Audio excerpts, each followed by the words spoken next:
नमस्कार दोस्तों, यदि आप एक बुजुर्ग व्यक्ति हैं, आप एक सीनियर सिटीजन हैं, तो आपके लिए एक महत्वपूर्ण विषय है वसीयत को बनाना, कानूनी रूप से एक वैध वसीयत को बनाना।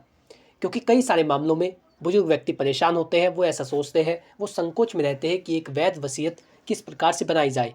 कोई उनको बता देता है कि उन्हें वकील से मिलना होगा, कोई बता देता है वसीयत को रजिस्टर्ड कराना होगा, लेकिन मैं आपको बता रहा हूँ कि ये सारी बातें, ये सारे कार्य कानूनी रूप से अनिवार्य नहीं है।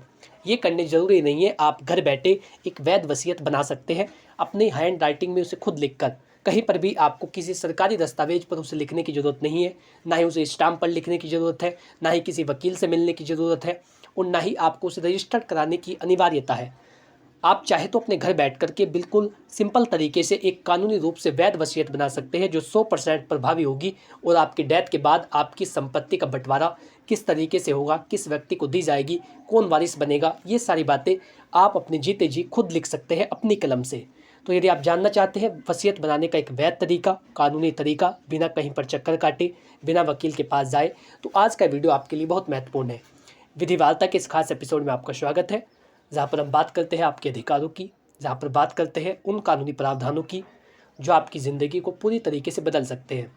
यदि आप चैनल पर पहली बार आए हैं तो आज ही चैनल को सब्सक्राइब कर लें, ताकि किसी प्रकार की महत्वपूर्ण वीडियो, लीगल नॉलेज, विधिक परामर्श, आपके अधिकार, कानूनी जानकारियाँ, सरकारी योजनाओं की नोटिफिकेशंस, सभी चीज़ें बिल्कुल मुफ्त में आप तक पहुँच सके। चलिए दोस्तों, हम बात करते हैं कि कैसे एक कानूनी वसीयत बनाई जाए, कैसे एक वैध वसीयत बनाई जाए जो आपके मृत्यु के बाद आपकी अंतिम इच्छा को पूरी करे और ये बताए कि आप किस व्यक्ति को अपनी संपत्ति देना चाहते थे। सबसे पहले वसीयत को लिखित रूप में तैयार करें। वसीयत हमेशा लिखित रूप में होनी चाहिए, वो मौखिक रूप से मान्य नहीं होती। यदि आप किसी को ये कह देते हैं कि आपकी वसीयत किसको दी जाएगी या आपकी जो संपत्ति है वो किस व्यक्ति को दी जाएगी, तो मौखिक बातों का कोई मायने नहीं होते, कोई उनका एक तरीका नहीं होता, और मौखिक बातों के आधार पर आपकी संपत्ति किसी को भी नहीं दी जा सकती।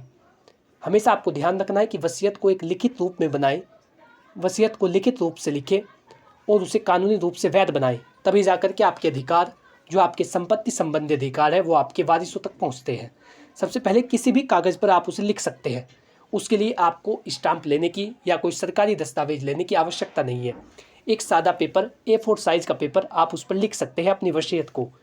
अब देखिए, जब आप वसीयत को लिखना चाहते हैं तो लिखते समय उसे कुछ बातों का ध्यान रखना आपके लिए ज़रूरी है, यानी आपकी वसीयत वो कानूनी रूप से वैध हो सके, उसको कोई व्यक्ति चैलेंज ना कर सके, उसको कोई व्यक्ति अवैध घोषित ना कर दे।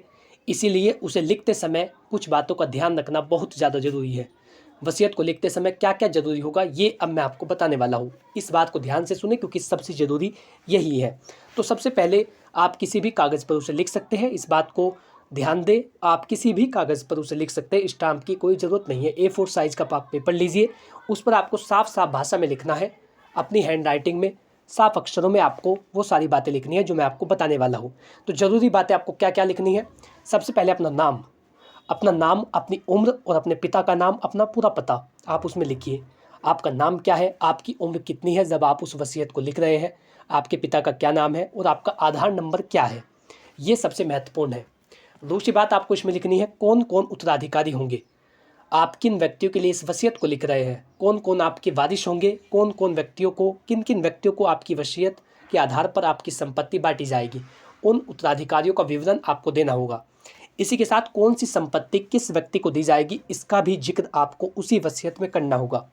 मान लीजिए आपके 3 मकान हैं, आप लिख देते हैं कि ये वाला मकान जो इस जगह पर स्थित है ये मेरे इस वाले बेटे का होगा, मेरा दूसरे वाला मकान जो इस जगह पर स्थित है ये मेरे इस वाले बेटे का होगा या मेरी बेटी का होगा। तो इस तरीके से आपको लिखना होगा कि आपकी कौन सी संपत्ति किस व्यक्ति को दी जाएगी। इसका जिक्र आप साफ साफ अक्षरों में अपनी हैंड राइटिंग में करेंगे और एक सादे पेपर पर करेंगे। इसी के साथ किसी को संपत्ति से बाहर करने की यदि आपकी ज़रूरत पड़ती है या आप चाहते हैं कि किसी वारिस को या किसी उत्तराधिकारी को आपकी संपत्ति ना दी जाए, तो उसके लिए आपको लिखना होगा कि आप क्यों उस व्यक्ति को वसीयत से बाहर रख रहे हैं या आप क्यों नहीं चाहते कि आपकी संपत्ति उसको दी जाए। आप उसमें ऐसा लिख सकते हैं कि मैं उससे परेशान हूँ या ये मेरी देखभाल नहीं करता, इसलिए मैं नहीं चाहता कि मेरी संपत्ति इसको दी जाए और संपत्ति के सारे अधिकार मेरे पास है, तो ये मेरी स्वतंत्र इच्छा है कि मैं किस व्यक्ति को उसे देना चाहता हूँ। ऐसा लिख करके आप ये भी बताएंगे कि किस वजह से आप उसको संपत्ति से बेदखल कर रहे हैं या फिर आप उसे अपनी वसीयत का हिस्सा नहीं बना रहे हैं। इसी के साथ उस पर तारीख और हस्ताक्षर करें, तारीख डालें जितनी तारीख में वो वसीयत बनाई गई है, इसी के साथ अपने हस्ताक्षर करें, क्योंकि इन दोनों चीज़ों के बगैर आपकी वसीयत कानूनी रूप से वैध नहीं होगी। तो जितनी बातें मैंने आपको बताई है ये मैंडेटरी है, ये अनिवार्य है, ये करना आपको बहुत ही ज़रूरी है, तभी जाकर के आपकी वसीयत कानूनी रूप से वैध होती है। दोस्तों इसी के साथ वसीयत में गवाह बहुत ज़रूरी होते हैं। वसीयत के लिए गवाह का मिलना बहुत ज़रूरी है, यानी वसीयत में आपकी गवाह हो, आपकी डेथ के बाद जो ये प्रूफ कर सके कि वसीयत उनके सामने लिखी गई थी। सबसे पहले कम से कम 2 गवाह जरूरी है, और गवाह बनाते समय हमेशा ध्यान रखें कि वो व्यक्ति आपके घर का कोई ना हो, आपके परिवार का व्यक्ति ना हो।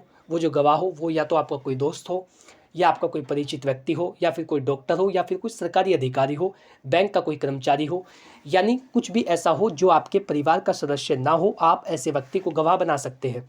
गवाह बनाते समय ध्यान रखें कि आपको वसीयत में कम से कम 2 गवाह लिखना अनिवार्य होगा। गवाह ये साबित करेगा कि ये जो वसीयत है ये बिल्कुल होशो हवास में उस व्यक्ति ने लिखी थी, और ये वसीयत हमारे सामने लिखी गई थी, और वो अपनी मानसिक रूप से, मानसिक स्थिति से पूरी तरीके से स्वतंत्र था। जब ये वसीयत लिखी गई तब आपकी मानसिक स्थिति बिल्कुल सही थी। इस बात का जिक्र वो गवाह करेगा जिसे आप अपनी वसीयत में बनाते हैं। इसी के साथ गवाह को पता हो कि इसमें क्या लिखा गया है, गवाह को ये मालूम हो कि संपत्ति किसको दी जा रही है, कौन सी संपत्ति दी जा रही है, किस व्यक्ति ने वसीयत करी है, कितनी तारीख को की गई है, हस्ताक्षर किसके सामने किए हैं, और कौन सी संपत्ति किसको दी जाएगी। और हमेशा ध्यान रहे कि जो गवाह है वो उसका हकदार नहीं हो सकता, संपत्ति का हकदार गवाह नहीं हो सकता। इस बात का भी आपको ध्यान रखना है। तो गवाह का प्रोसीजर एक वैध वसीयत में इस प्रकार से होता है जैसा मैंने आपको बता दिया है।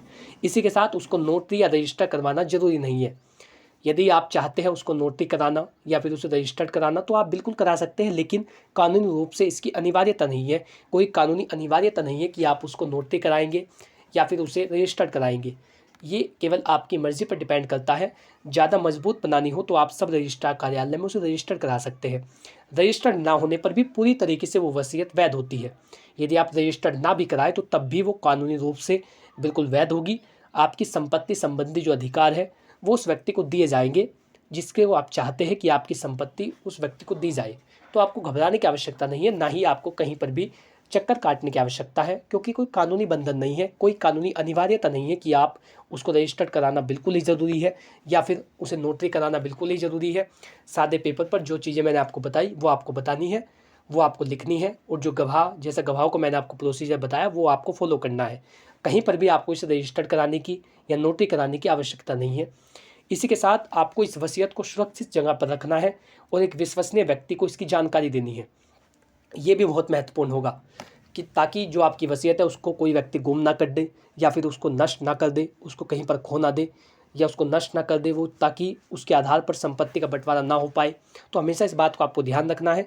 गवाह या दोस्त को जानकारी दे और वक्त पड़ने पर वो व्यक्ति उस वसीयत को पेश कर सके। ऐसे किसी व्यक्ति को वसीयत की जानकारी दे, एक विश्वसनीय व्यक्ति को इस बारे में जानकारी दे। आप चाहे तो इसे बैंक के लॉकर में भी रख सकते हैं, क्योंकि जो वसीयत है उसी के आधार पर आपकी संपत्ति संबंधी जो अधिकार थे वो ट्रांसफ़र होते हैं, और जो आपके वारिस है या उत्तराधिकारी है उनको वो अधिकार प्राप्त होते हैं। तो इस बात को हमेशा हल्के में ना लीजिए। इसका हमेशा ध्यान रखिए कि आपकी जो संपत्ति संबंधी अधिकार है वो किस व्यक्ति को दिए जा रहे हैं, कौन कौन सी संपत्ति आप किस व्यक्ति को दे रहे हैं।